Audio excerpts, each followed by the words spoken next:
Olá, meus irmãos, a graça e a paz do nosso Senhor Jesus Cristo. Vamos a mais uma pergunta do Breve Catecismo de Westminster. A pergunta 71 diz assim: que exige o sétimo mandamento?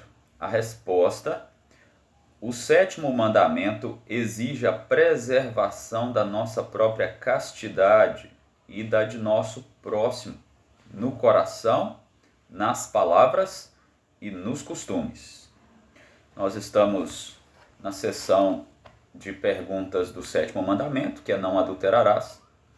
E como sempre fizeram os teólogos de Westminster, eles sempre trataram os mandamentos como abrangentes para toda a vida.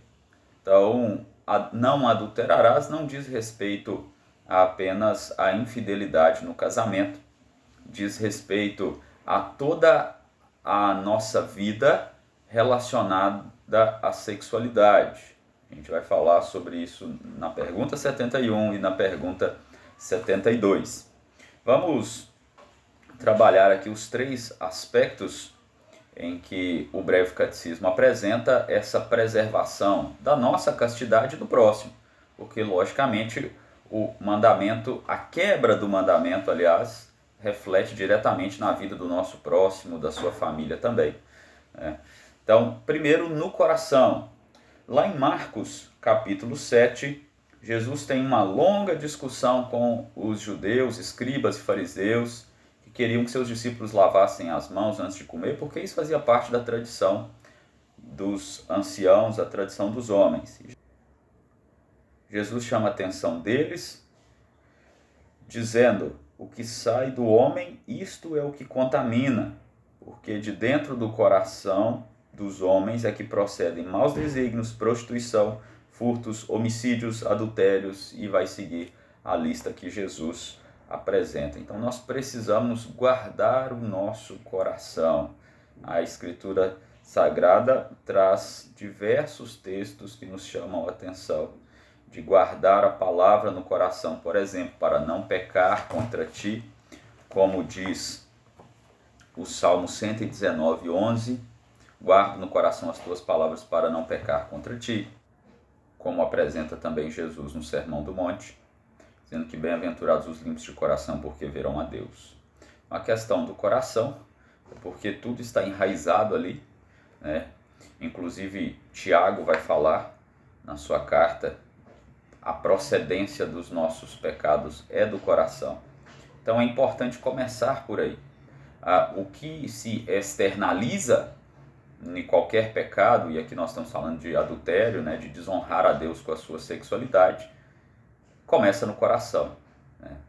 É algo que vai do coração, e a sequência aqui, né, ela é propositada porque começa do coração e transfere para as palavras, porque a boca vai falar aquilo que está no coração. Por isso que Efésios 4, 29 vai dizer: não saia da vossa boca nenhuma palavra torpe, se unicamente a que for para edificação, conforme a necessidade, e assim transmita graça aos que ouvem.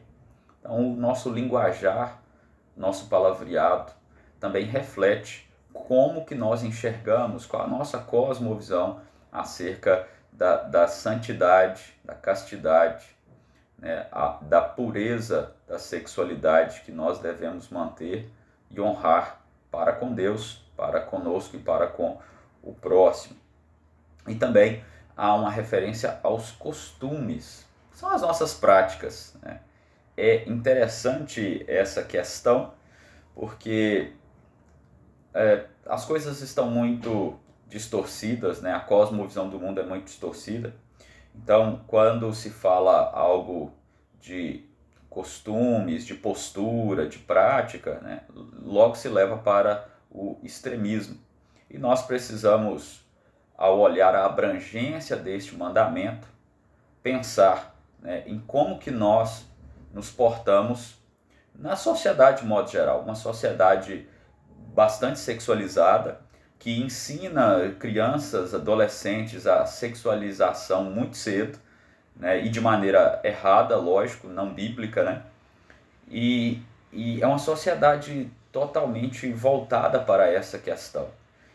E nós, como povo de Deus, precisamos olhar para a questão da sexualidade de acordo com a palavra de Deus, não de acordo com aquilo que os homens em seus pecados, em sua lascívia, em sua falta de controle querem ensinar. Por isso que lá em 1 Tessalonicenses 4:4 diz assim, que cada um de vós saiba possuir o próprio corpo em santificação e honra.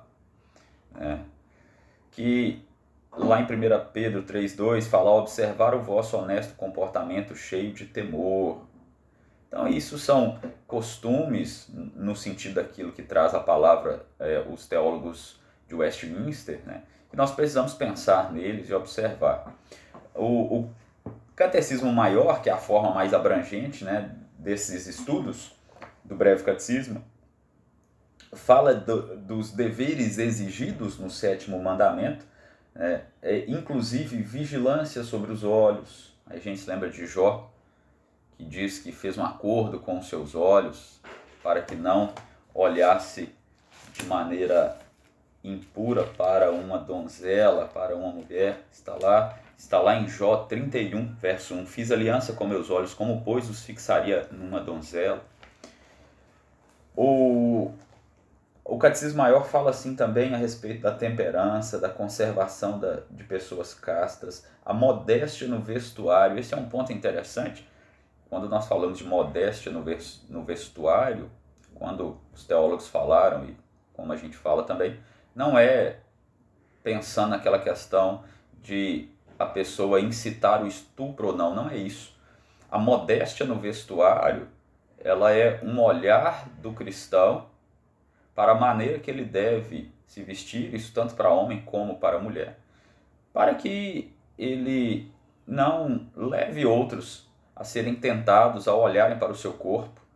Paulo fala isso nas suas cartas, principalmente na carta à igreja de Corinto, para que as pessoas elas se atentassem para o seu modo de vestir também, para não provocar outros, para não levar outros no seu coração a pecar contra o Senhor. No caso, que eles sejam crentes também, que aquele que não é crente, ele vai ter o seu coração cheio dessas questões em relação à lascívia, à devassidão e coisas dessa natureza.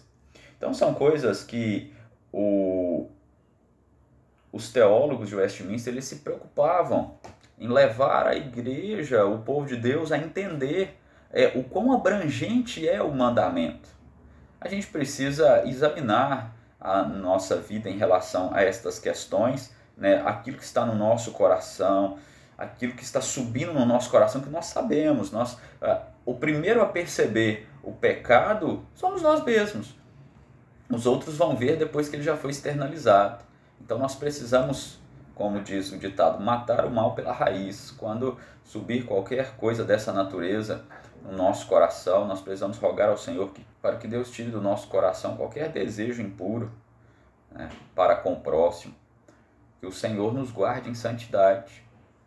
Os nossos olhos também é importante tomarmos cuidado. Nas nossas palavras, que vai refletir o que está no nosso coração. E no nosso modo de viver. Isso envolve tudo. A gente não precisa, a gente não deve, aliás, pegar os padrões mundanos para viver a questão da sexualidade, mas nós precisamos da palavra do Senhor nos orientando, que nos diz, como foi lido aqui, cuidado com o seu corpo em santificação e honra, ver aquilo que desonra, aquilo que não traz santificação nem para você nem para o próximo, cuidado com o que se fala, cuidado com o olhar, cuidado com o coração. São exigências do mandamento para a vida do crente. Nós precisamos examinar, porque nós sabemos que a área da sexualidade é uma área muito forte, digamos assim. É uma área em que a maioria não sei, mas uma boa parte dos pecados são cometidos contra o Senhor. Isso é devastador para a vida da igreja, para a vida da família, para a própria pessoa. Então é uma área que nós precisamos vigiar bastante, sempre vigilantes e observando aquilo que o Senhor quer de nós para que nós vivamos uma vida em santidade diante do Senhor. Semana que vem nós vamos falar sobre as proibições do 7º mandamento, e aí nós vamos estender um pouco mais em relação às questões sexuais, referentes a poligamia, homossexualismo, masturbação e coisas dessa natureza. Semana que vem nós continuamos e nós reflitamos como que nós estamos enxergando essa área da nossa vida e roguemos ao Senhor que nos dê uma cosmovisão bíblica correta, adequada do nosso modo de viver a sexualidade e obedecer ao 7º mandamento: não adulterarás. Deus nos abençoe, irmãos.